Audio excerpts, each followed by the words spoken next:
Hello everyone, আজকে আমি বানাবো জামের ভর্তা। আরে কি ভাই, শালার বেটা কেচি জোড়াই লাগতেছে না, কি একটা কেচি আমি কিভাবে কি করে, আচ্ছা যাই হোক, এখানে কেচি জোড়া লাগতেছে, আমি কেচি দিয়ে হচ্ছে সুন্দর করে কাঁচামরিচ পাতা পাতা করে কেটে নিবো। এখন তোমরা ভাবতে পারো যে আমি কেন হচ্ছে কেচি দিয়ে হচ্ছে কাঁচামরিচ কাটতেছি, এত স্ট্রাগল করার পর কেচি জোড়া লাগে। কারণ ভাই আমার বাসায় এখন আমি এই মুহূর্তে ছুরি পুজো পাচ্ছি না, আর আমার এখন জামের ভর্তা খেতেই হবে, আমার খুব ইচ্ছা করতেছে, তাই আমি এই কাঁচামরিচ কেটে ওইখানে লবণ দিলাম।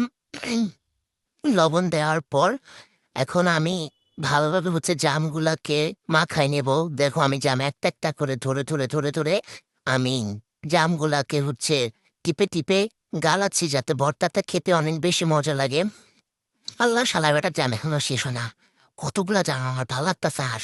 উফ। আচ্ছা যাই হোক, আমি আমার কাজটা কন্টিনিউ করি।